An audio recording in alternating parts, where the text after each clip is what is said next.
Enough to knock me out, but I'm still holding the throne. You'll never know till it's over. So pretty it hurts.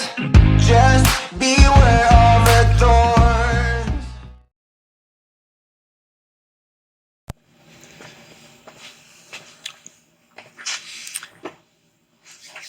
Hello YouTube. Today, I think I'm going to try to knock out a couple videos today. Excuse me. But I think I'm going to talk about the hole today. And, so if you're interested in prison content, if you like anything to do with prison, getting out of prison, people going to prison, then hit that subscribe. Excuse me. Share, like, and a comment. I want to hear from y'all. So let's get into this. I hear a lot of people talking about the stress of being in the hole, how it affects you mentally over a long period of time. And it has happened to a lot of people, but just being in prison sometimes will affect people mentally. I've seen people go, lose their minds just because they couldn't take being in prison. One guy I knew at the walls. When we get to Farmington was where he was from. He'd go out and sit by the fence and look outside the fence the whole time. Every day, every time we went out, you'd see him sitting over close to the fence he'd get, just looking. He eventually lost his mind. He kind of went crazy, And nobody laughed at him. Anything like it. It was sad, It happens to people. But people who have spent a lot of time in the hole, I'm talking about just single long stretches, sometimes that can affect them mentally. I've been to my 29 years, I can't count the number of times I've been to the hole. It's been a lot. But I have to say this. Going to the hole, it's usually 10, 15, 20 days I went to the hole at a time. They sentence you like 10 days Ad-seg. That's disciplinary segregation, administrative segregation. And sometimes you have to wait a few days after your Ad-seg is up, waiting to come back out. During that time, you can get phone calls on the weekends. You get to go outside for an hour at a time. Basically, what that means is you go to a cage and you walk back and forth. Talk to other people who's out there in the cages. But I've been sentenced to the hole for 4 months for investigation. And this was for having a mic in my stereo. And let me tell you this story. I think I've told this story. There's some people that disagree with me on this. They said I should have checked. Mostly it's guards saying that. But we used to be able to buy double cassette stereos. Now I don't know if the factory did it or if it happened when they got to the prison. But they would take the mics out. And the reason they would take the mics out was for security reasons. A couple staff members got caught saying things they shouldn't be been saying. And it was sent out to their lawyers. And, to the inmates' lawyers and prisoner's lawyer. And then they got in trouble. So now to have mics is a risk to the security of the institution. Really, they don't want their staff members getting in trouble. That's what all it is. That's all it boils down to. Security risk to the institution. My ass. I know that some people might use it to try to blackmail people or whatever, but if you're a staff member, you shouldn't be saying anything to get yourself blackmailed. So, I really have no sympathy, you know. But that's the reason they took them out. They don't want you recording staff because they don't want their staff getting in trouble. Bottom line.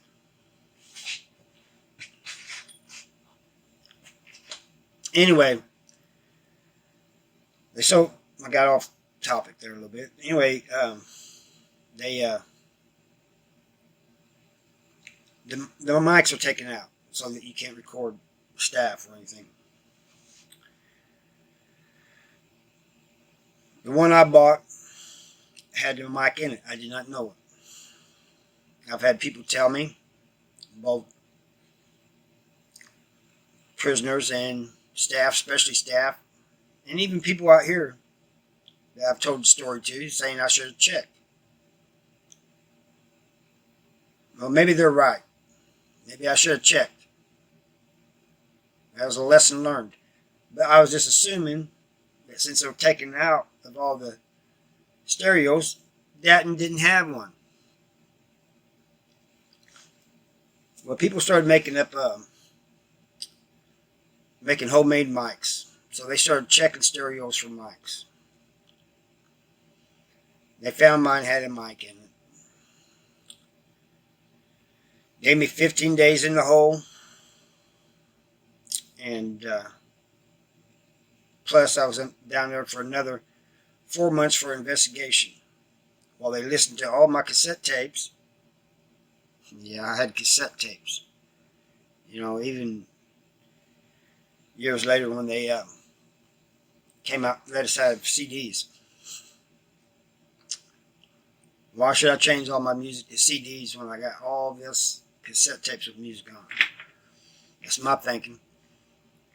To spend money just to change all my music over, you know, and get CDs with the music I got. I spent a lot of time getting the music I wanted, you know. Anyway, they're just making sure. They kept me down there, make sure I had 20 tapes. That's all you're allowed to have, cassette tapes. I think 20 CDs is all you're allowed to have too.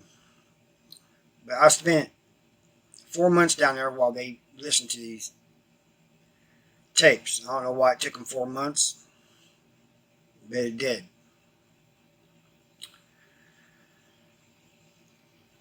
When I told them that I saw the team and I got teamed, and they said, "You have anything to say?" I said, "If you had taken that stereo apart, you would have seen it was a factory-made mic. It came with the stereo." I said, "I haven't even seen it, so for all I know, you're lying to me." They said, "Yeah, we took it apart. We see the mic in there." They didn't say whether it was homemade or factory-made or whatever. But they said, "You're real good, but you had a mic, you shouldn't have." I said, "Where do you think I got it at? You think I went to Radio Shack? Walked down the street to Radio Shack and got it? Are you stupid?" I mean, that's exactly what I said. Anyway, there were some COs that believed me. And they told me the same thing, that they said, you're going to have to do this time because they know they messed up, and you have to take the wait for what they did. You know, they ain't going to get themselves in trouble. So I did 4 months down there. And that wasn't the longest stint I done. The longest stint I done was 9 months. And that's when I got sent to Potosi for number 3. For those of you who don't know what number 3 is, dangerous contraband. I got sent to there. Did a few months in the hole at Farmington, and then they sent me to Potosi. Potosi is a punishment camp. It's a punishment prison. If you go there, you're going to start out in the hole. I don't know how it is now, but back then, you do 9 months in the hole. You know. Now, I think that people that have capital punishment and stuff coming in, they don't have to go through that. But the rest of us that got shipped from other prisons, yeah, 9 months in the hole. They come and see you every few months. 2 or 3 months they come and see you. The team, the caseworkers will come and see you. Which I don't know why. If you're going to be there 9 months, why are they seeing you? So anyway, I did my 9 months there, and they sent me back down to level 4, which was Bowling Green. The last time, the longest stint I did was when my level got dropped. They sent me to one house, single main cell, and I was there like a month.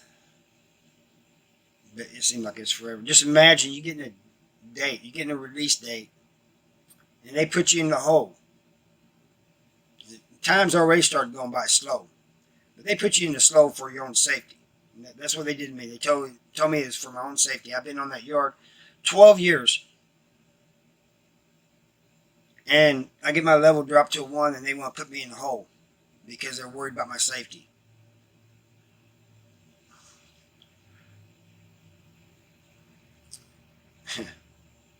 Couldn't believe it. Some of the guards couldn't believe it either. I didn't talk to guards much, and I really wasn't in the mood to talk to them then. But they would come by and they'd say, "What are you in here for, Seidel?" And I'd tell them, they said, "You're in a hole for getting your level dropped?" I said, "Yes. I'm sure you know this. I'm sure others have been over here too.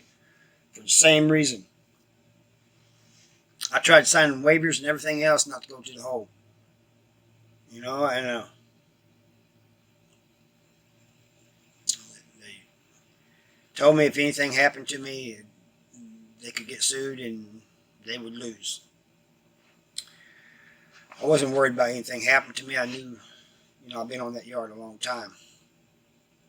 But, so those are the 3 longest stints I'd spent in the hole. Others, like I said, was like 10 days, 15 days, 20 days. One time it was 5 days, and this was only happened to me once and never happened again. Because I was at the walls and I went to the hole 5 days before Christmas. On Christmas Day, everybody who had minor violations, only doing 10 days or whatever, they came by and let us out. So I only did 5 days on a 10-day thing. I was kind of shocked, He opened the door. Some people like Jaywalk and them can tell you about these holes. Some of the holes, they didn't have windows or nothing, and concrete beds, and it's just dark, I didn't know how many days had passed. I was counting the time, the days, everything. They let me out. They opened the door and says, "It's Christmas. Come on out." And I just looked at him, like,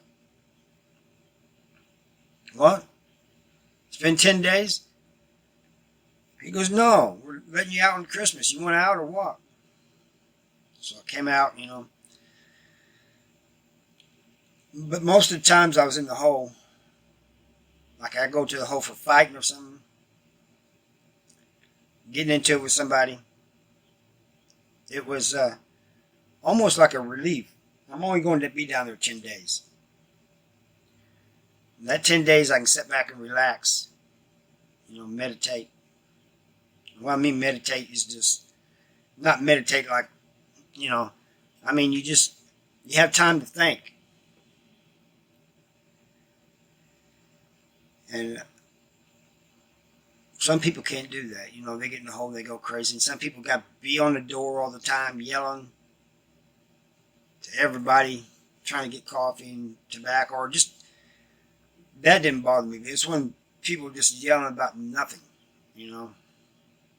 And then you have the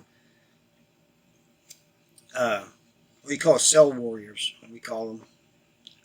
They get on the door and they want to talk trash to everybody, and usually they can until if they're getting transferred, you know.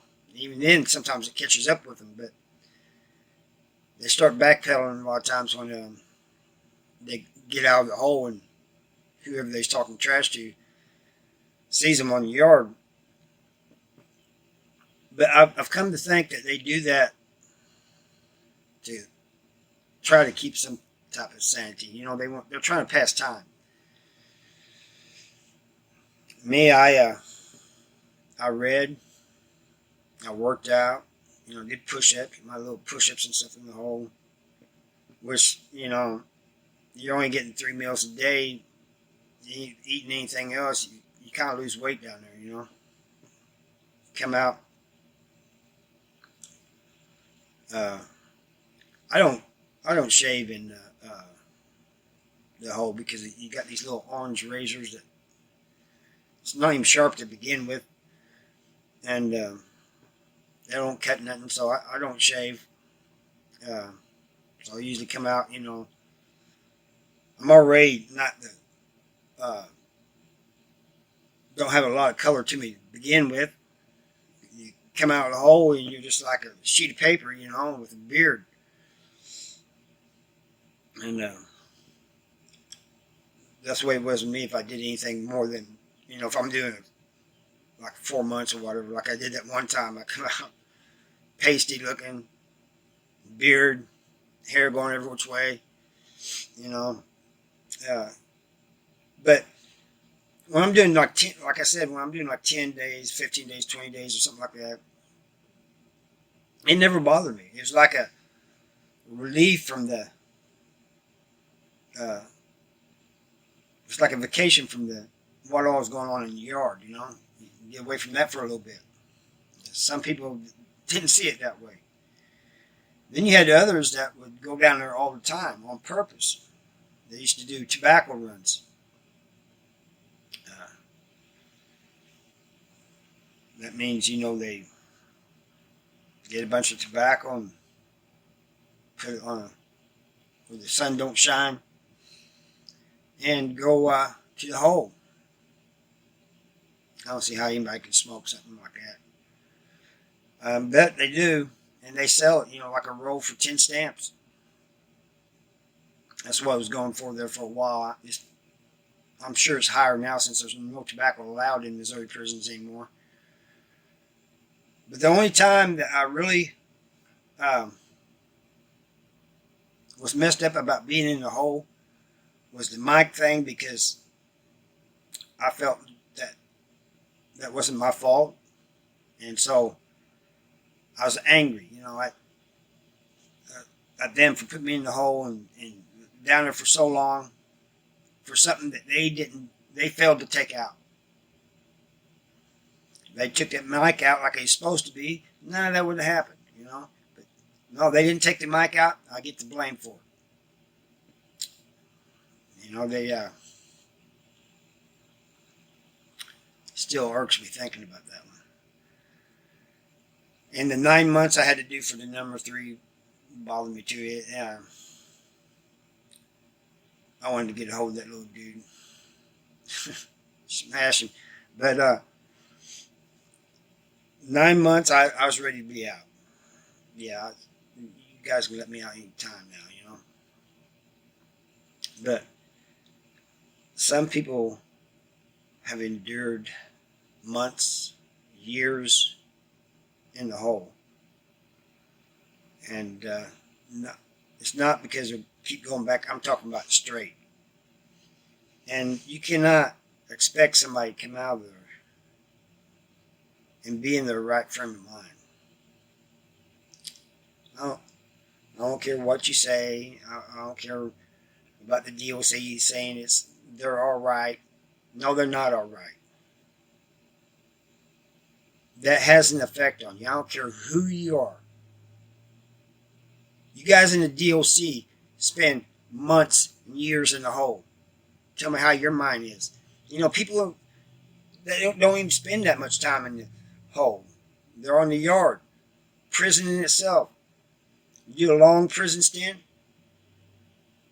Yeah, you may come out. You may be all right. You may even come out of prison a better person than you went in.